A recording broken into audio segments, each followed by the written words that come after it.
പ്രിയപ്പെട്ടവരെ, പാട്ടിൻ്റെ വഴി 8-ാം ലക്കം പി ജയചന്ദ്രനുള്ള സ്മരണാഞ്ജലിയായി സമർപ്പിക്കുകയാണ്. ജയേന്ദ്രൻ്റെ പട്ടുപോലെ മൃദുലമായ ശബ്ദം, വരികളുടെ അർത്ഥവും ഭാവവും ഉൾക്കൊണ്ട ആലാപനം, അത് പകരുന്ന വശ്യത അനിർവചനീയമാണ്. ജയേന്ദ്രൻ മലയാള സിനിമാ സംഗീത ശാഖയിലേക്ക് വരുന്നത് 1960-കളുടെ മധ്യത്തിലാണ്. ഇരിങ്ങാലക്കുട ക്രൈസ്റ്റ് കോളേജിൽ നിന്ന് ബിരുദം നേടിയ ശേഷം ഒരു ജോലി സമ്പാദിക്കുന്നതിന് വേണ്ടി മദ്രാസിലെത്തുന്നു. തൻ്റെ അമ്മാവൻ വിജയനച്ഛൻ്റെ സഹായത്തോടെ പ്യാരി ആൻഡ് കമ്പനിയിൽ കെമിസ്റ്റായി ജോലി കിട്ടുന്നു.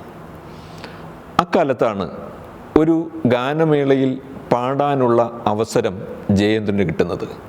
അന്നവിടെ പാടിയ ചൊട്ട മുതൽ ചുടല വരെ എന്ന ഗാനം സദസ്സിലുണ്ടായിരുന്ന എ വിൻസെൻറ്റിനും ശോഭന പരമേശ്വരൻ നായർക്കും വളരെ ഇഷ്ടമാകുന്നു. അങ്ങനെയാണ് ജയേന്ദ്രനെ ദേവരാജൻ മാസ്റ്റർക്ക് അവർ പരിചയപ്പെടുത്തുന്നത്. അവർ പറഞ്ഞതനുസരിച്ച് ജയേന്ദ്രൻ ദേവരാജൻ മാസ്റ്ററെ കാണാനെത്തുന്നു. മാസ്റ്ററുടെ ആദ്യ ചോദ്യം, കർണാടക സംഗീതം പഠിച്ചിട്ടുണ്ടോ? ഉത്തരം, ഇല്ല. ഞാൻ ശാസ്ത്രീയമായി പാട്ട് പഠിച്ചവരെ മാത്രമേ പാടിക്കാറുള്ളൂ. എന്തു ചെയ്യണമെന്നറിയാതെ പരുങ്ങുന്ന ജയേന്ദ്രനോട് ദേവരാജൻ മാസ്റ്റർ വീണ്ടും പറയുന്നു, നീ ഒരു കാര്യം ചെയ്യ്, നാളെ എൻ്റെ റിഹേഴ്സൽ ക്യാമ്പിലേക്ക് വാ, ഞാനൊന്ന് പാടിച്ചു നോക്കട്ടെ. തിരിഞ്ഞു നടക്കുമ്പോൾ ജയേന്ദ്രൻ മനസ്സിൽ പറഞ്ഞത്, റിഹേഴ്സൽ ക്യാമ്പിലേക്ക് പോകുന്നില്ല, വീണ്ടും നാണം കെടാൻ വയ്യ എന്നാണ്. എന്നാൽ പിറ്റേ ദിവസം രാവിലെ ദേവരാജൻ മാസ്റ്ററുടെ ആളെത്തുകയും പി ജയചന്ദ്രൻ റിഹേഴ്സൽ ക്യാമ്പിലേക്ക് ചെല്ലുകയും ചെയ്യുന്നു. ചെല്ലുമ്പോൾ ദേവരാജൻ മാസ്റ്റർ തൂവെള്ള വസ്ത്രത്തിൽ ദേവരാജൻ മാസ്റ്റർ ഇരിക്കുന്നു. തൊട്ടടുത്ത് ഒരു ചെറുപ്പക്കാരൻ ഹാർമോണിയത്തിലെ കറുപ്പും വെള്ളയും കട്ടകളിൽ വിരലുകൾ പായുകയാണ്. അത് താൻ പാടിയ ചൊട്ട മുതൽ ചുടല വരെ എന്ന പാട്ട് അത് ചിട്ടപ്പെടുത്തി അതിൻ്റെ സംഗീത സംവിധായകനായ RK ശേഖറാണ് എന്ന് അപ്പോൾ ജയചന്ദ്രൻ അറിയില്ല. മാസ്റ്റർ പറഞ്ഞതനുസരിച്ച് താരുണ്യം തന്നെ താമരപ്പൂവനത്തിൽ എന്ന പാട്ട് ദേവരാജൻ മാസ്റ്റർ പാടുന്നതിന് ഒപ്പം പാടാൻ ആവശ്യപ്പെടുകയും അത് ജയചന്ദ്രൻ പാടുകയും ചെയ്തു കഴിഞ്ഞപ്പോൾ ആ പാട്ട് എഴുതി കൊടുക്കുന്നു. അത് കാണാതെ പഠിച്ച് അടുത്ത ദിവസം റിഹേഴ്സൽ ക്യാമ്പിലെത്താൻ പറഞ്ഞു. അടുത്ത ദിവസങ്ങളിൽ അതിൻ്റെ റിഹേഴ്സൽ നടക്കുന്നതോടൊപ്പം ഒരു പാട്ട് കൂടി കൊടുത്തു. എന്നിട്ട് ദേവരാജൻ മാസ്റ്റർ പറഞ്ഞു, ഇത് യേശുദാസിന് പാടാനുള്ള പാട്ടാണ്, നീ ഒരു പരിശീലനത്തിന് വേണ്ടി പഠിച്ചോളൂ എന്ന് പറഞ്ഞു. പക്ഷെ ആ പാട്ട് മനസ്സിലേക്ക് വരുംതോറും, അത് പഠിക്കും തോറും അതിനോടുള്ള ഇഷ്ടം, ആ പാട്ടിനോടുള്ള ഇഷ്ടം ജയേന്ദ്രന് കൂടിക്കൂടി വന്നു. അത് തനിക്ക് പാടാൻ കിട്ടുന്നില്ലല്ലോ എന്നുള്ളൊരു സങ്കടവും ഇല്ലാതില്ലായിരുന്നു. ആ പാട്ട് മഞ്ഞലയിൽ മുങ്ങിത്തോർത്തി എന്നുള്ള പാട്ടാണ്. റെക്കോർഡിങ്ങിൻ്റെ ദിവസം വന്നു. ആദ്യം താരുണ്യം തന്നെ എന്നുള്ള പാട്ടാണ് റെക്കോർഡ് ചെയ്തത്. അത് കഴിഞ്ഞ് മഞ്ഞലയിൽ മുങ്ങിത്തോർത്തി കൂടി പാടാനായിട്ട് ജയേന്ദ്രനോട് പറഞ്ഞു. അതും പാടി ഇറങ്ങുമ്പോൾ കളിത്തോഴൻ എന്ന ആ ചിത്രത്തിൻ്റെ സംവിധായകൻ M കൃഷ്ണൻ നായർ അഭിനന്ദിച്ചു, നന്നായി എന്ന് പറഞ്ഞു. അപ്പോൾ ജയേന്ദ്രൻ ചോദിച്ചു, ഈ പാട്ട് പാടാൻ യേശുദാസ് എപ്പോഴാണ് വരിക? യേശുദാസോ? പാട്ട് പാടാനോ? എടാ, നീ പാട്ട് പാടിക്കഴിഞ്ഞു, ഇത് തന്നെയാണ് സിനിമയിലേക്ക് ഉദ്ദേശിക്കുന്ന പാട്ട്. അപ്പോഴാണ് ജയചന്ദ്രൻ അറിയുന്നത് താൻ ഒറിജിനലാണ് എന്നറിയാതെ പാടിയ പാട്ട് ചിത്രത്തിന് വേണ്ടിയായിരുന്നു എന്നുള്ളത്. അപ്പോഴാണ് ജയചന്ദ്രൻ അറിയുന്നത്. ഈ സംഭവം പറഞ്ഞുകൊണ്ടാണ് ജയചന്ദ്രൻ്റെ ആത്മകഥ ആരംഭിക്കുന്നത്. ഏകാന്ത പഥികൻ ഞാൻ. ഒരർത്ഥത്തിൽ ജയചന്ദ്രൻ്റെ സംഗീത ജീവിതത്തിൻ്റെ ആദ്യാധ്യായവും അതുതന്നെയായിരുന്നല്ലോ. അപ്പോൾ നമുക്ക് ആ പാട്ടൊന്ന് കേൾക്കാം. ആ പാട്ട് നമുക്ക് വേണ്ടി പാടുന്നത് ഗ്രാമീണത്തിൻ്റെ നമ്മുടെ പ്രിയപ്പെട്ട ഗായകനും സംഗീത സംവിധായകനുമായ നമ്മുടെ അമർനാഥാണ്. അമർനാഥ് ശശിധരൻ.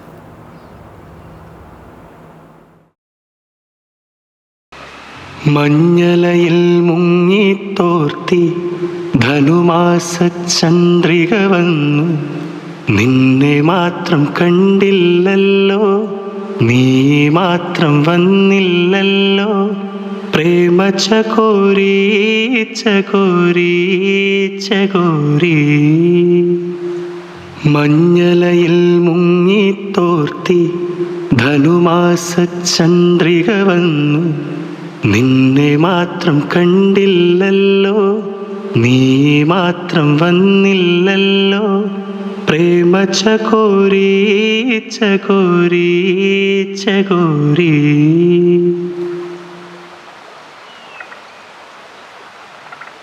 കർണികാരം പൂത്തു തളിർത്തു, കൽപ്പനകൾ താളമെടുത്തു.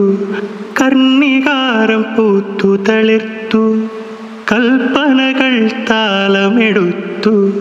കൺമണിയെ കണ്ടില്ലല്ലോ, എന്റെ സഖി വന്നില്ലല്ലോ. കണ്ടവരുണ്ടോ ഉണ്ടോ ഉണ്ടോ.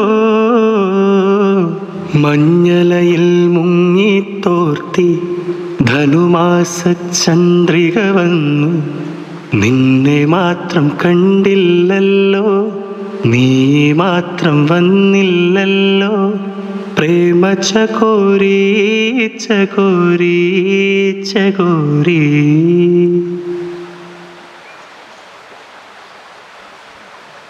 കഥ മുഴുവൻ തീരും മുമ്പേ, യവനിക വീഴും മുമ്പേ. കഥ മുഴുവൻ തീരും മുമ്പേ, യവനിക വീഴും മുമ്പേ. കവിളത്തു കണ്ണീരോടെ, കടലത്തിൻ കണ്ണീരോടെ കടന്നുവല്ലോ അവൾ, നടന്നുവല്ലോ. മഞ്ഞലയിൽ മുങ്ങിത്തോർത്തി ധനുമാസ ചന്ദ്രിക വന്നു, നിന്നെ മാത്രം കണ്ടില്ലല്ലോ, നീ മാത്രം വന്നില്ലല്ലോ. പ്രേമ ചകോരി ചകോരി ചകോരി.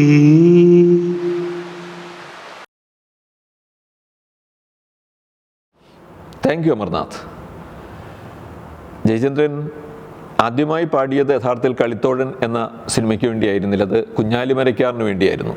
ചിദംബരനാഥിൻ്റെ സംഗീതത്തിൽ ഒരു മുല്ലപ്പൂ മാലയുമായി എന്ന പാട്ടാണ് ആദ്യമായിട്ട് ജയചന്ദ്രൻ സിനിമയ്ക്ക് വേണ്ടി പാടിയത്. പക്ഷേ കളിത്തോടിന് ശേഷമാണ് കുഞ്ഞാലിമരയ്ക്കാർ റിലീസായത് എന്ന് മാത്രമേ ഉള്ളൂ. ഇനി നമുക്ക് ജയചന്ദ്രൻ്റെ ജീവിതത്തിലേക്ക് വരാം. ജയചന്ദ്രൻ്റെ പിതാവ് കൊച്ചി രാജകുടുംബാംഗമായിട്ടുള്ള രവിവർമ്മ കൊച്ചനിയൻ തമ്പുരാൻ, അമ്മ പാലിയത്ത് സുഭദ്ര കുഞ്ഞമ്മ. പാലിയത്ത് എന്ന് പറയുമ്പോൾ കൊച്ചി രാജാക്കന്മാരുടെ പടത്തലവന്മാരായിരുന്ന പാലിയത്തച്ഛന്മാരുടെ കുടുംബം. അദ്ദേഹത്തിൻ്റെ കുട്ടിക്കാലം ചേന്നമംഗലത്തുള്ള പാലിയത്ത് തറവാട്ടിൽ തന്നെയായിരുന്നു. പിന്നീട് അമ്മയ്ക്ക് ഭാഗം കിട്ടിയ ഇരിങ്ങാലക്കുട പാലിയത്തേക്ക് അവർ മാറുകയായിരുന്നു. അദ്ദേഹത്തിൻ്റെ പിതാവ് വളരെയധികം സംഗീതം ഇഷ്ടപ്പെട്ടിരുന്ന, ഇത് ജയചന്ദ്രൻ്റെ ഭാഷയിൽ പറഞ്ഞാൽ ആത്മാവിൽ സംഗീതത്തെ ഉപാസിച്ച ഒരു സഞ്ചാരപ്രിയനായിരുന്നു അദ്ദേഹത്തിൻ്റെ പിതാവ്. അദ്ദേഹത്തിന് ശാസ്ത്രീയ സംഗീതം മാത്രമല്ല, സിനിമാ ഗാനങ്ങളോടും വളരെ താല്പര്യമുണ്ടായിരുന്നു. സിനിമാ ഗാനങ്ങൾ അദ്ദേഹം പലപ്പോഴും ഭിത്തിയിൽ കരിക്കട്ട കൊണ്ട് എഴുതി അത് ജയചന്ദ്രൻ കൊണ്ട് പാടിക്കാറുണ്ടായിരുന്നു. മലയാള സിനിമാ ഗാന ശാഖയിൽ അദ്ദേഹത്തിന് ഏറ്റവും ഇഷ്ടമുള്ള സംഗീത സംവിധായകൻ ബാബുരാജായിരുന്നു. അദ്ദേഹത്തിന് ചെറുപ്പത്തിൽ തന്നെ അമ്മയുടെ താല്പര്യപ്രകാരം മൃദംഗം അഭ്യസിച്ചു. ഈ താളബോധവും അതുപോലെ തന്നെ മേളകളോടൊക്കെയുള്ള അദ്ദേഹത്തിൻ്റെ താല്പര്യവും കണ്ടിട്ടാവാം അമ്മ അതിന് പ്രേരിപ്പിച്ചത്. ശാസ്ത്രീയമായി സംഗീതം വായ്പാട്ട് അഭ്യസിച്ചിരുന്നില്ല. അദ്ദേഹത്തിലെ ഗായകനെ, ജയചന്ദ്രനിലെ ഗായകനെ ശരിക്കും കണ്ടെത്തുന്നത് അദ്ദേഹത്തിൻ്റെ അധ്യാപകനായിട്ടുള്ള ഇരിങ്ങാലക്കുട നാഷണൽ സ്കൂളിലെ രാമനാഥൻ എന്ന് പറയുന്ന അധ്യാപകനാണ് ജയചന്ദ്രനിലെ ഗായകനെ ശരിക്കും കണ്ടെത്തുന്നത്. നമുക്ക് അതിലേക്ക് വരാം. അതിനു മുമ്പ് മറ്റൊരു പാട്ടിലേക്ക് പോകാം. അദ്ദേഹത്തിൻ്റെ ഏറെ ശ്രദ്ധേയനാക്കിയ മഞ്ഞലയിൽ മുങ്ങി തോർത്തി എന്ന ഗാനത്തിന് ശേഷം അദ്ദേഹത്തിന് വളരെയധികം പ്രശസ്തി നേടിക്കൊടുത്ത പാട്ടാണ് കള്ളിച്ചെല്ലമ്മയിലെ കരിമുകിൽ കാട്ടിലെ എന്ന പാട്ട്. പി ഭാസ്കരൻ, രാഘവൻ മാസ്റ്റർ കൂട്ടുകെട്ടിൽ വന്ന ആ പാട്ട് നമുക്ക് വേണ്ടി പാടുന്നത് ഡോക്ടർ സബാഴ്സനാണ്. ആ പാട്ട് കേട്ടിട്ട് നമുക്ക് മടങ്ങി വരാം. കരിമുകിൽ കാട്ടിലെ രജനി തൻ വീട്ടിലെ കനകാംബരങ്ങൾ വാടി കടത്തുവള്ളം യാത്രയായി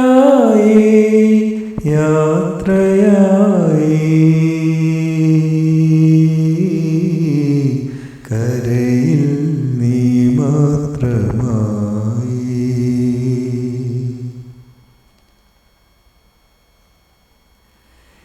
ഇനി എന്നു കാണും നമ്മൾ തിരമാലമെല്ലെ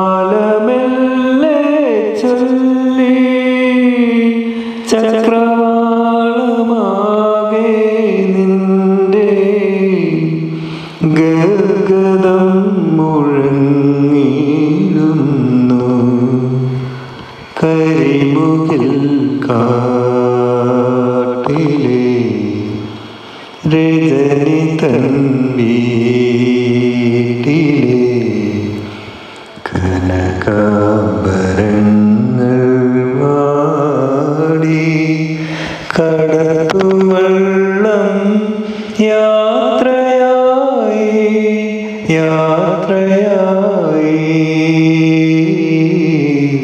കരയിൽ നീ മാത്രമായി.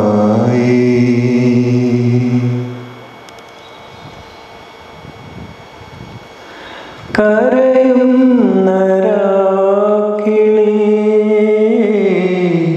തിരിഞ്ഞൊന്നു നോക്കിടാതെ കരയുന്ന തിരിഞ്ഞൊന്നു നോക്കിടാതെ മധുമാസ ചന്ദ്രലേഖ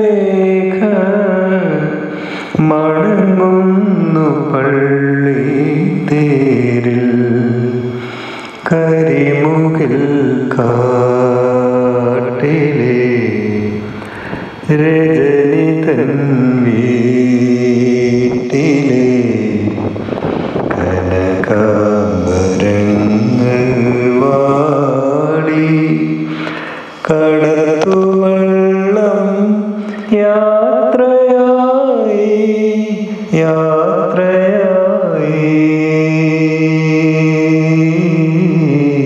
കരയിൽ നീ മാത്രമായി.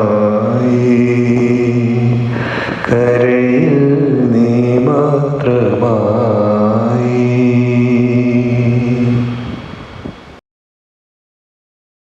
Thank you doctor സബാഴ്സൻ.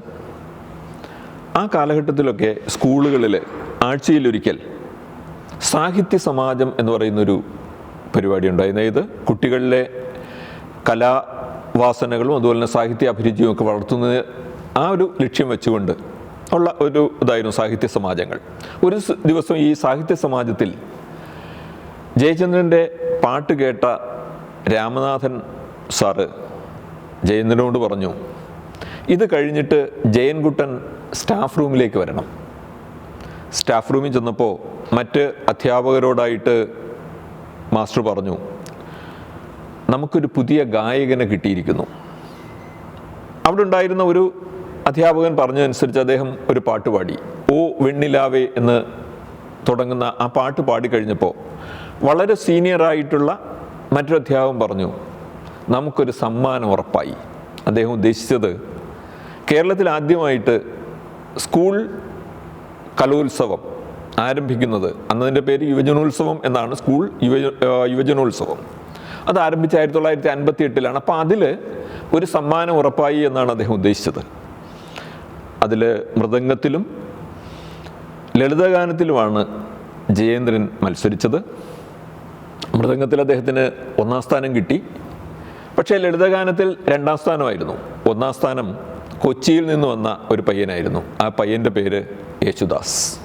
അന്ന് ശാസ്ത്രീയ സംഗീതത്തിന് 1-ാം സ്ഥാനം കിട്ടിയ യേശുദാസിന് ഒപ്പം മൃദംഗം വായിച്ചത്, ആ ശാസ്ത്രീയ സംഗീതത്തിന് മൃദംഗം വായിച്ചത് ജയേന്ദ്രനായിരുന്നു. പിന്നെ വരുന്ന എത്രയോ ദശാബ്ദങ്ങളിൽ മലയാളിയുടെ ഇഷ്ട ഗായകരാകേണ്ട 2 പേരാണതെന്ന് അന്നൊരു പക്ഷേ അവരോ അവരെ കേട്ടിരുന്നവരോ കരുതിയിട്ടുണ്ടാവില്ല. ജയേന്ദ്രൻ നമ്മുടെ വിട്ടുപിരിയുന്ന ഈ അവസരത്തിൽ 6 ദശാബ്ദങ്ങൾ പിന്നിടുകയാണ്. ഇതിനിടയ്ക്ക് ഒരു ചെറിയ കാലഘട്ടത്തിൽ ജയേന്ദ്രനെ സംബന്ധിച്ചിടത്തോളം മലയാള സിനിമ രംഗത്തത്ര സജീവമായിരുന്നില്ല. അദ്ദേഹത്തിൻ്റെ ആ 2ാം വരവിന് കാരണമായ ഗാനം ദേവരാഗം എന്ന് പറയുന്ന ചിത്രം. അതിൽ കീരവാണിയുടെ സംഗീതത്തിൽ ചിത്രയോടൊപ്പം അദ്ദേഹം പാടിയ ഒരു യുഗ്മഗാനമുണ്ട്, നമുക്കൊക്കെ അറിയാം. ശിശിരകാല മേഘ മിഥുന രതിപരാഗമോ എന്നുള്ള ഗാനം. നമ്മൾ നേരത്തെ പറഞ്ഞതുപോലെ ഈ പ്രണയഗാനങ്ങളും വിരഹഗാനങ്ങളും പോലെ തന്നെ ജയചന്ദ്രനെ സംബന്ധിച്ചിടത്തോളം അദ്ദേഹത്തിൻ്റെ യുഗ്മഗാനങ്ങളും വളരെ വളരെ ശ്രദ്ധേയങ്ങളാണ്. എസ് ജാനകിയോടൊപ്പം, പി സുശീലയോടൊപ്പം, മാധുരിയോടൊപ്പം ഒക്കെ അദ്ദേഹം പാടിയിട്ടുള്ള ഒരുപാട് യുഗ്മഗാനങ്ങളുണ്ട്, വളരെ ശ്രദ്ധേയമായ ഗാനങ്ങൾ. അദ്ദേഹം നമ്മുടെ ഈ ഗായികമാരെ വിശേഷിപ്പിക്കുന്നത് തന്നെ എൻ്റെ ഗാനദേവതകൾ എന്നാണ്. എത്രയോ ഗാനങ്ങളുണ്ട് അല്ലേ? സുശീലയുടെ പ്രസിദ്ധമായ നമുക്കറിയാം. അപ്പോൾ സീതാദേവി സ്വയംവരം ചെയ്തൊരു എന്ന് തുടങ്ങുന്ന ഗാനമില്ലേ, ത്രേതായുഗത്തിലെ ശ്രീരാമൻ. അതിൻ്റെ ഇടയ്ക്ക് വെച്ചാണ് ജയേന്ദ്രൻ വരിക. കല്ലിൽ കൊത്തിവെച്ച കവിത എന്ന് പറഞ്ഞ് ജയചന്ദ്രൻ്റെ എൻട്രി വരുന്നതോടുകൂടി ആ മനോഹരമായ ഗാനത്തിൻ്റെ മനോഹരത വീണ്ടും വർദ്ധിക്കുകയാണ്. അതുപോലെ എസ് ജാനകിയോടൊപ്പം അദ്ദേഹം പാടിയ പിന്നെയും ഇണക്കുയിൽ പിണങ്ങിയല്ലോ, ഇന്നെന്താണ് ഉറക്കമില്ലേ എന്നുള്ള പാട്ട്, ബി വസന്തയോടൊപ്പം ഉള്ള കർപ്പൂര ദീപത്തിൻ കാന്തിയിൽ, അതുപോലെ മാധുരിയോടൊപ്പവും വളരെയധികം ഗാനങ്ങൾ, യുഗ്മഗാനങ്ങളുണ്ട് അല്ലേ? മല്ലികാബാണൻ തൻ്റെ വില്ലെടുത്തു, മന്ദാരമലർ കൊണ്ട് ശരം തൊടുത്തു, അതുപോലെ തൊട്ടേനെ ഞാൻ മനസ്സുകൊണ്ട് കെട്ടിപ്പിടിച്ചേനെ, ഇങ്ങനെ എത്രയോ യുഗ്മഗാനങ്ങൾ. ഏറ്റവും അങ്ങനെയുള്ള ശ്രദ്ധേയമായ യുഗ്മഗാനങ്ങളിൽ ഒന്നാണ് നമ്മളിപ്പോൾ പറഞ്ഞ ശിശിരകാല മേഘമിഥുന എന്ന് തുടങ്ങുന്ന ഈ ഗാനം. അപ്പോൾ ആ ഗാനം നമുക്കൊന്ന് കേൾക്കാം. ആ ഗാനം നമുക്ക് വേണ്ടി പാടുന്നത് നമ്മുടെ ഗ്രാമീണത്തിൻ്റെ പ്രിയപ്പെട്ട ഗായകരായിട്ടുള്ള അഭിജിത്തും ജഹാനയുമാണ്. അപ്പോൾ നമുക്ക് ആ ഗാനത്തിലേക്ക് പോകാം. ശിശിരകാലമേഘമിഥുനരതി പരാഗമോ അതോ ദേവരാഗമോ, കുളിരിൽ മുങ്ങും ആത്മദാഹ മൃദുവികാരമോ അതോ ദേവരാഗമോ, ഇന്ദ്രിയങ്ങളിൽ ശൈത്യനീലിമ, പന്തനങ്ങളിൽ രാസചാരുത, മൂടൽ മഞ്ഞള് നീർത്തിശയ്യകൾ, ദേവദാരുവിൽ വിരിഞ്ഞു മോഹനങ്ങൾ. ശിശിരകാലമേഘമിഥുനരതി പരാഗമോ അതോ ദേവരാഗമോ, കുളിരിൽ മുങ്ങും ആത്മദാഹ മൃദുവികാരമോ അതോ ദേവരാഗമോ.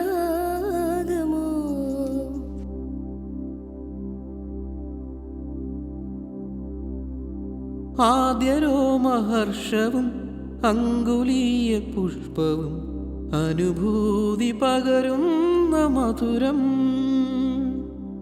ആദിവാസ്വപ്നവും ആനന്ദ ബാഷ്പവും കതിരിടും ഹൃദയങ്ങളിൽ, മദനഗാന പല്ലവി ഹൃദയ ജീവരഞ്ജിനി, ഇതളിടുമേ നിമിഷങ്ങൾ ധന്യം ധന്യം. ശിശിരകാല ശിശിരകാലമേഘമിഥുനരതി പരാഗമോ അതോ ദേവരാഗമോ കുളിരിൽ മുങ്ങും ആത്മദാഹ മൃദുവികാരമോ അതോ ദേവരാഗമോ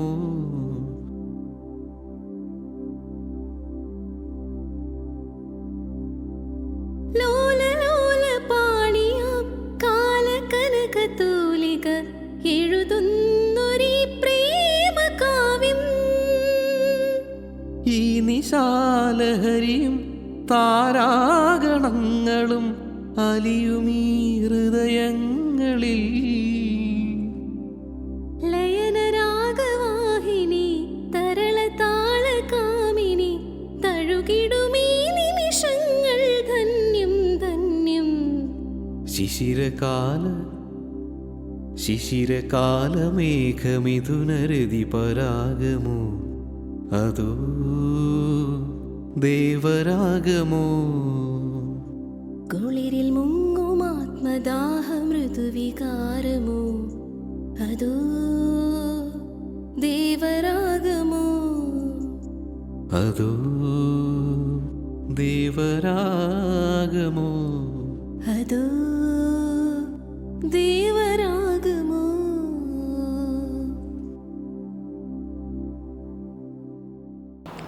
thank you Jahana and Abhijith. നമ്മൾ നേരത്തെ പറഞ്ഞ ഗാനത്തെ തുടർന്നാണ് നിറം എന്ന ചിത്രത്തിലെ മോഹം കണ്ണിൽ പ്രേമം നൽകി എന്നുള്ള പാട്ട് വരുന്നത്. അത് ഒരു കോളേജ് ഫംഗ്ഷൻ, ഒരു കോളേജ് വിദ്യാർത്ഥി പാടുന്നതായിട്ട് കാണിക്കുന്ന അല്ലെങ്കിൽ ആ തരത്തിലുള്ള ഒരു പാട്ടാണ്. ആ പാട്ടുകൂടെയൊക്കെ വന്നപ്പോഴാണ് നേരത്തെക്കാൾ ജയേന്ദ്രൻ്റെ ശബ്ദത്തിന് പ്രായമേറും തോറും ശബ്ദത്തിന് യുവത്വം കൂടുകയാണ് എന്ന് നമ്മളൊക്കെ പറഞ്ഞത് ആ പാട്ടുകൂടെ വന്നതിന് ശേഷമാണ്. അതിനുശേഷം അദ്ദേഹം ദിവംഗതനാകുന്നതിന് മാസങ്ങൾക്ക് മുമ്പ് വരെ, ഏതോ ഒക്ടോബർ മാസത്തിൽ അദ്ദേഹം പാടിയ പാതിരാ നേരത്ത് പാലമരത്തിൽ നിന്ന് തുടങ്ങുന്ന ഒരു യുഗ്മഗാനം ഉണ്ടല്ലോ, നമ്മുടെ ജയരാജ് വാര്യരുടെ മകളോടൊപ്പം പാടിയ ആ പാട്ട് വരെയും ആ ശബ്ദം, ആ ശബ്ദത്തിൻ്റെ മധുരിമ ഒട്ടും ചോർന്നു പോയിരുന്നില്ല എന്നുള്ളതാണ്. അതിനുശേഷം വന്ന് നമ്മുടെ യുവ സംഗീത സംവിധായകരെ എടുത്താൽ അവരുടെ എല്ലാം സംഗീത സംവിധാനത്തിൽ എത്രയോ പാട്ടുകൾ അദ്ദേഹം പാടിയിരിക്കുന്നു.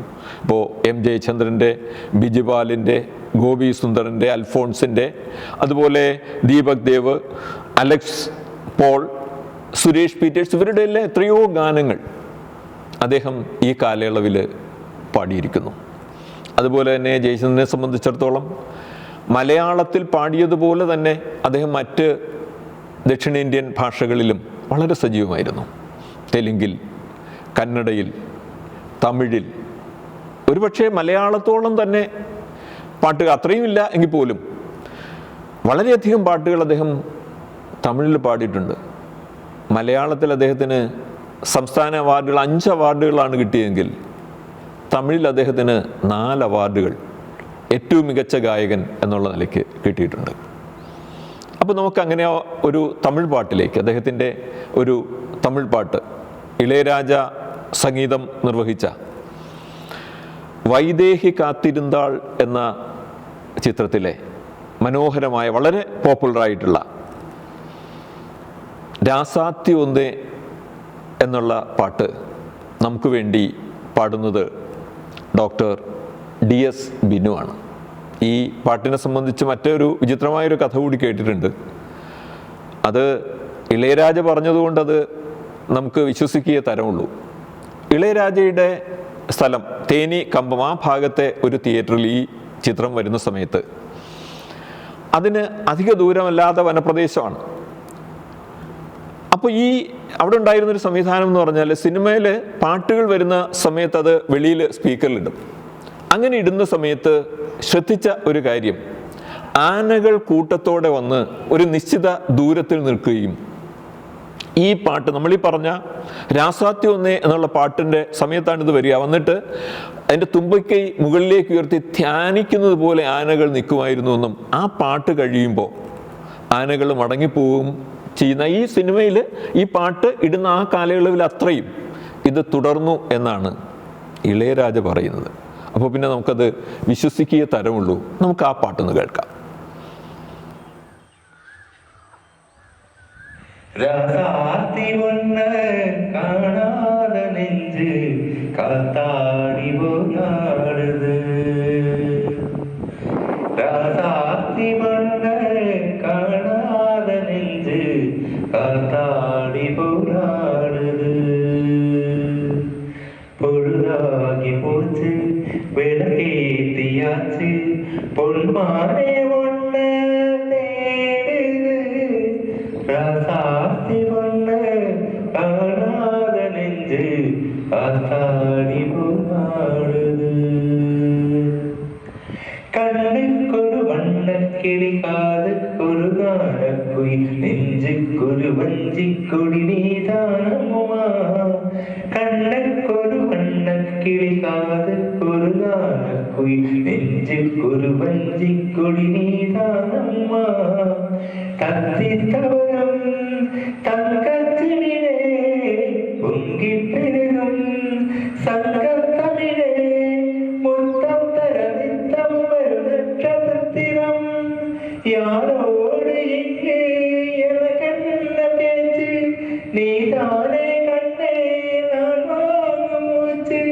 பாட்டாக வேண்டும் வா வா கண்ணே ராசாத்தி ஒன்ன காணாத நெஞ்சு காத்தாடி போனாடுது. பொழுதாகி போச்சு விளக்கேத்தியாச்சு பொன்மானே ஒன்ன தேடுது. ராசாத்தி ஒன்ன காணாத நெஞ்சு காத்தாடி போனாடுது.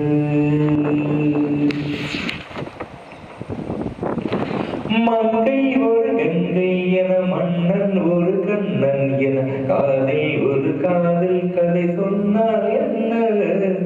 மங்கை ஒரு கங்கை என மன்னன் ஒரு கண்ணன் என காதில் ஒரு காதல் கதை சொன்னார் என்ன.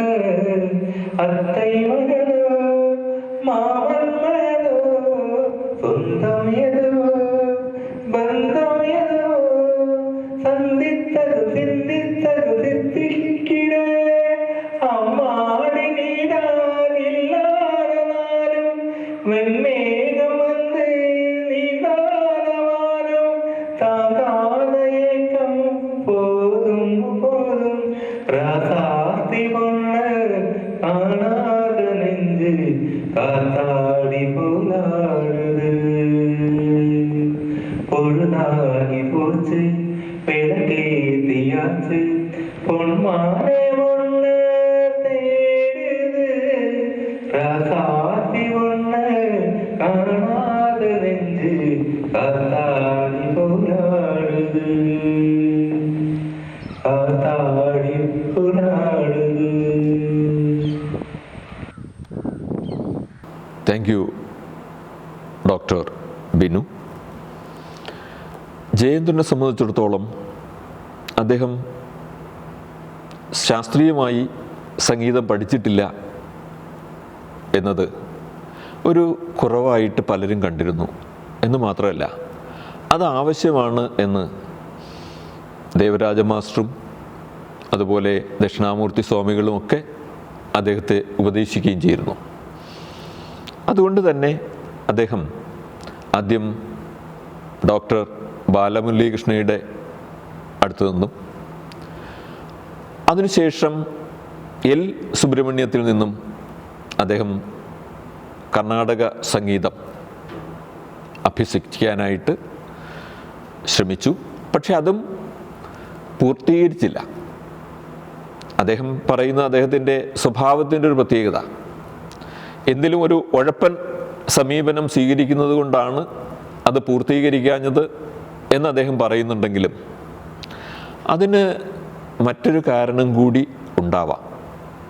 കാരണം എൽ സുബ്രഹ്മണ്യത്തിൻ്റെ അടുത്ത് അദ്ദേഹം കർണാടക സംഗീതം പഠിക്കാൻ എത്തുമ്പോൾ അദ്ദേഹം പറഞ്ഞു, നിങ്ങളുടെ ശബ്ദം വളരെ സ്വീറ്റാണ്, ലളിത സംഗീതത്തിന് ചേർന്ന ശബ്ദം, നിങ്ങളിപ്പോൾ വ്യാപരിക്കുന്ന സിനിമ സംഗീതത്തിന് ഏറ്റവും അനുഗുണമായൊരു ശബ്ദമാണ്.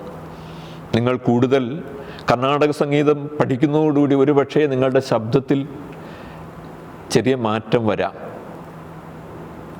ഈ ഒരു അഭിപ്രായം, എൽ സുബ്രഹ്മണ്യത്തിൽ നിന്നുണ്ടായ ഈ അഭിപ്രായവും ഒരു പക്ഷേ ഈ ശാസ്ത്രീയ സംഗീത പഠനം ഡിസ്കണ്ടിന്യൂ ചെയ്യാൻ ജയചന്ദ്രനെ പ്രേരിപ്പിച്ചിരിക്കാം. അദ്ദേഹം ശാസ്ത്രീയമായി സംഗീതം അഭ്യസിച്ചിട്ടില്ലെങ്കിലും അദ്ദേഹം പല സെമി ക്ലാസിക്കൽ സോങ്സും മലയാളത്തിലും കന്നഡയിലും തമിഴിലുമൊക്കെ അദ്ദേഹം പാടിയിട്ടുണ്ട്. മലയാളത്തിൽ തന്നെ നമുക്കറിയാമല്ലോ, സ്വാതി തിരുനാളിൻ കാമിനി എന്ന് തുടങ്ങുന്ന സെമി ക്ലാസിക്കൽ സോങ് എത്ര മനോഹരമായിട്ടാണ് അദ്ദേഹം പാടിയിട്ടുള്ളത്. അതുപോലെ അദ്ദേഹം തികച്ചും പൂർണ്ണമായും ക്ലാസിക്കൽ എന്ന് പറയാവുന്ന ഒരു ഗാനം പാടിയിട്ടുണ്ട്. അത് എം ടിയുടെ ബന്ധനത്തിലാണ്, എം ബി ശ്രീനിവാസൻ്റെ സംവിധാനത്തിൽ. യഥാർത്ഥത്തിൽ ഒരു ദിവസം ആ ഗാനം പാടി പരിശീലിച്ചതിന് ശേഷം അദ്ദേഹം അതിൽ നിന്ന് പിന്മാറാൻ ശ്രമിച്ചതാണ്.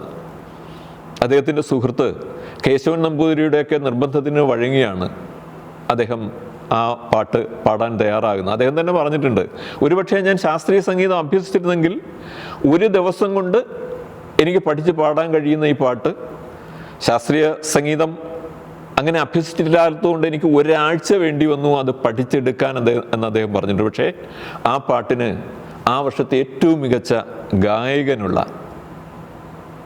അവാർഡ് നേടാൻ കഴിഞ്ഞു എന്നുള്ളതാണ്.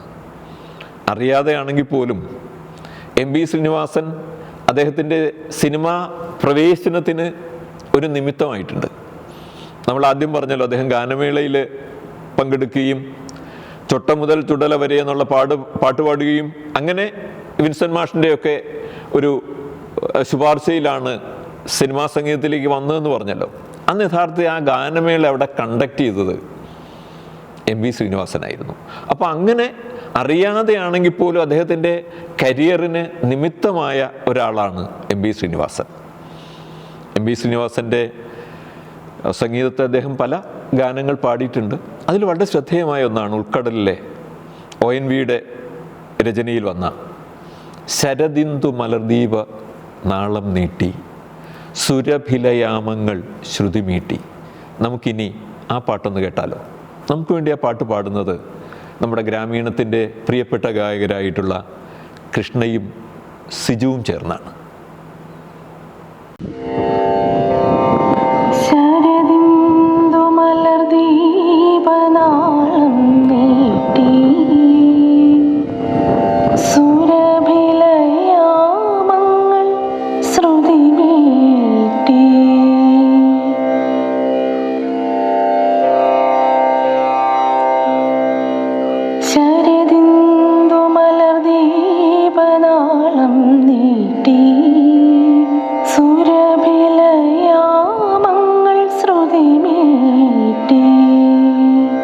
ഇതുവരെ കാണാത്ത കരയിലേക്കോ ഇനിയൊരു ജന്മത്തിൻ കടവിലേക്കോ മധുരമായി പാടി വിളിക്കുന്നു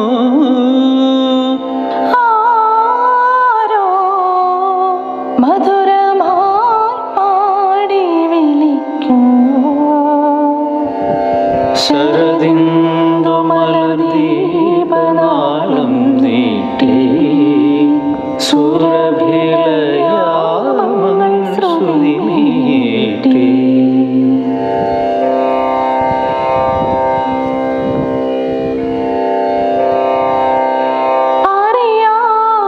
അറിയാത്തൊരിടയന്റെ വേണുഗാനം അകലെ നിന്നെത്തുന്ന വേണുഗാനം ഹൃദയം കൊതിച്ചു കൊതിച്ചിരിക്കും പ്രണയ സന്ദേശം പകർന്നു പോകേ ഹരിനീല കമ്പള ചുരുൾ നിവർത്തി വരവേൽക്കും സ്വപ്നങ്ങൾ നിങ്ങളാരോ വരവേൽക്കും സ്വപ്ന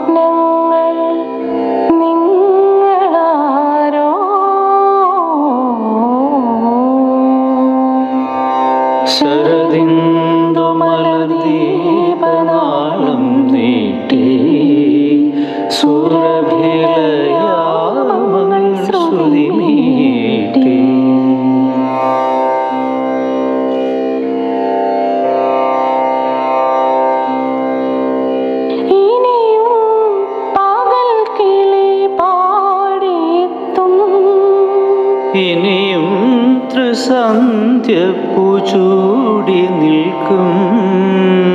ഇനിയുമീ നമ്മൾ നടന്നു പാടും വഴിയിൽ വസന്ത മലർക്കിളികൾ. കുരവയും പാട്ടുമായി കൂടെയെത്തും. ചിറകാർന്ന സ്വപ്നങ്ങൾ നിങ്ങളാരോ. ചിറകാർന്ന സ്വപ്നങ്ങൾ നിങ്ങളാരോ.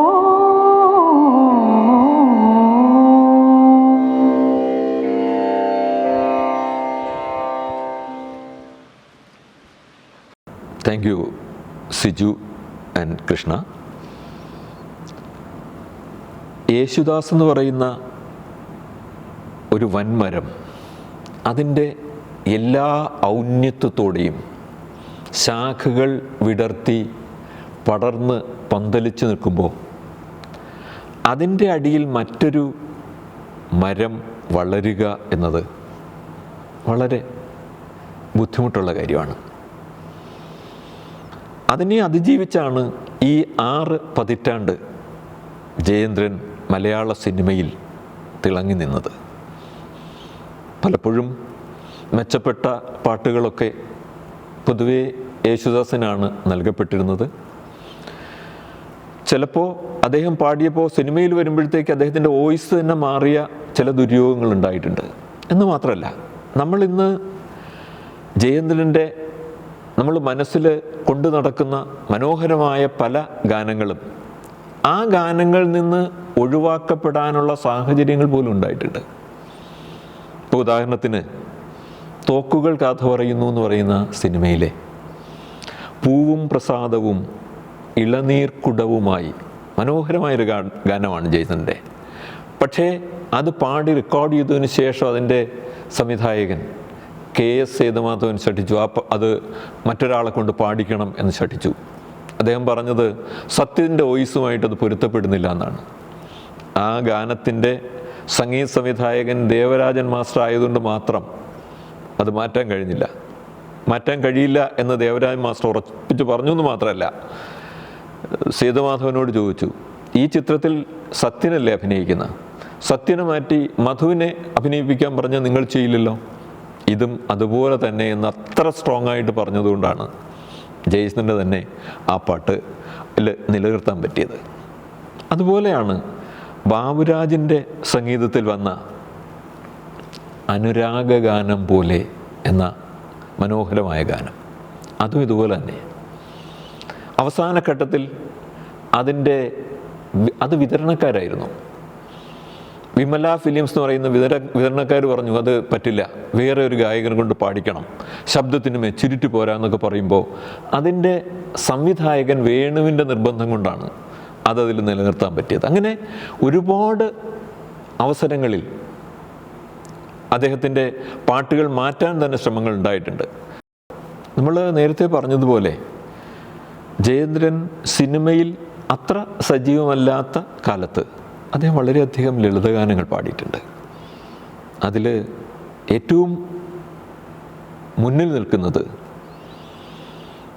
ഒന്നിനി ശ്രുതി താഴ്ത്തി പാടുക പൂങ്കുയിലെ എന്നുള്ള ഗാനമാണ്. ഒരുപക്ഷെ അദ്ദേഹത്തിൻ്റെ സിനിമാ ഗാനങ്ങൾക്കും മുകളിലാണ് ആ ലളിതഗാനം നിൽക്കുന്നത്.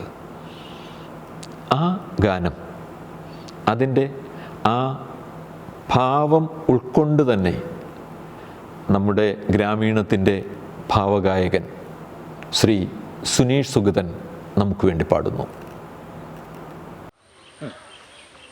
ഒന്നിനി ശ്രുതി താഴ്ത്തി പാടുക പൂങ്കുയിലേ, എന്നോമലുറക്കമായി ഉണർത്തരുതേ, എന്നോമലുറക്കമായി ഉണർത്തരുതേ. ഒന്നിനി തിരിതാഴ്ത്തു ശാരദ നിലാവേ, ഈ കണ്ണിലെ കിനാവുകൾ കെടുത്തരുതേ, കണ്ണിലെ കിനാവുകൾ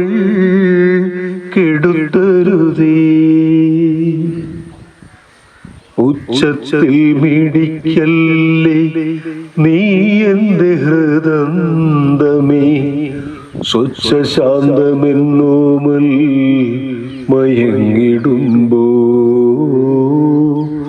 ഉച്ചത്തിൽ മിടിക്കല്ലേ നീ എന്റെ ഹൃദന്തമേ സ്വച്ഛശാന്തമെന്നോമൽ മയങ്ങിടുമ്പോൾ എത്രയോ ദൂരമെന്നോടൊപ്പം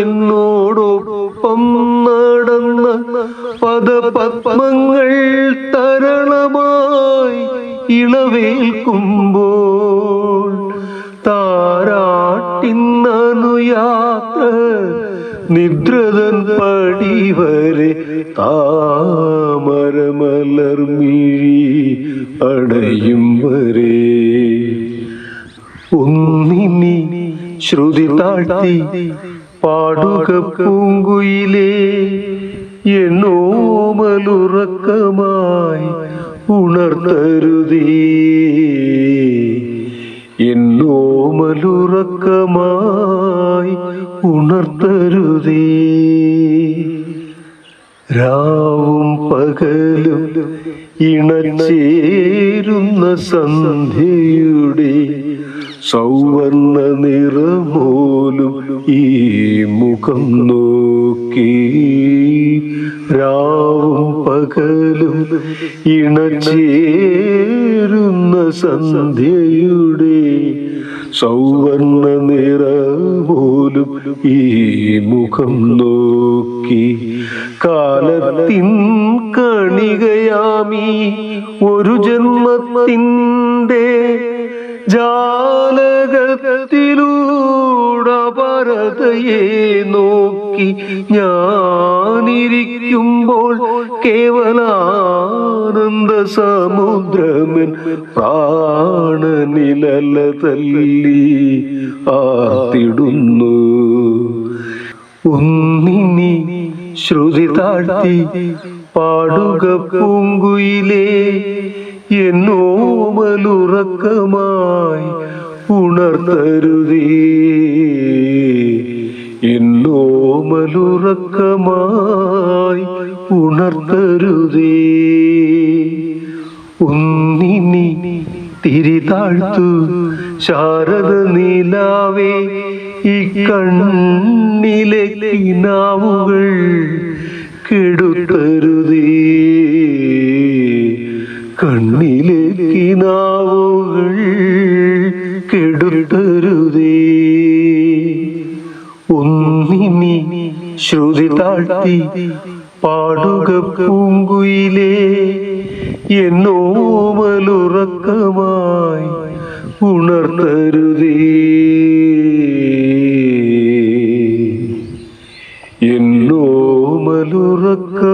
എന്നോമലുറക്കമായി ഉണർത്തരുതേ.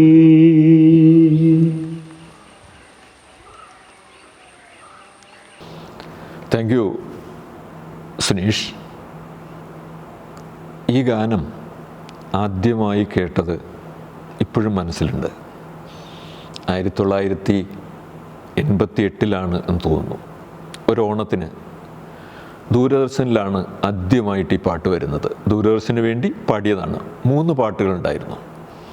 മാധുരിയും ജയേന്ദ്രനും പാടുന്ന ഓരോ സോളോയും, പിന്നെ ഒരു യുഗ്മഗാനം, നീലക്കായലിൽ ഓളപ്പാത്തിയിൽ നിന്ന് തുടങ്ങുന്ന യുഗ്മഗാനം.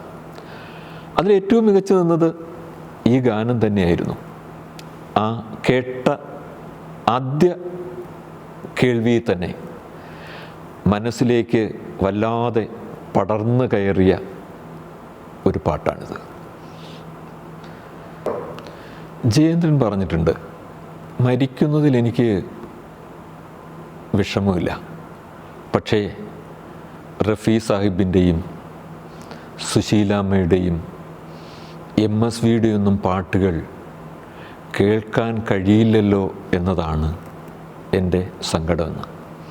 ദേവരാജൻ മാസ്റ്ററെ ഗുരുതുല്യനായി കാണുമ്പോഴും ജയേന്ദ്രൻ ഏറ്റവും ആരാധിച്ചിരുന്നത് MS വിശ്വനാഥനെയായിരുന്നു. 6 പതിറ്റാണ്ടുകൾ മലയാളിയുടെ ജീവിതത്തിൻ്റെ ഭാഗമായിരുന്നു ജയേന്ദ്രൻ. അദ്ദേഹം നമ്മോടൊപ്പമില്ല. എങ്കിലും ആ ശബ്ദ സുഭഗത എന്നും നമ്മുടെ കാതുകളിലുണ്ടാവും, നമ്മുടെ ഹൃദയത്തിലും. പി ജയചന്ദ്രന് പാട്ടിൻ്റെ വഴിയുടെ പ്രണാമം.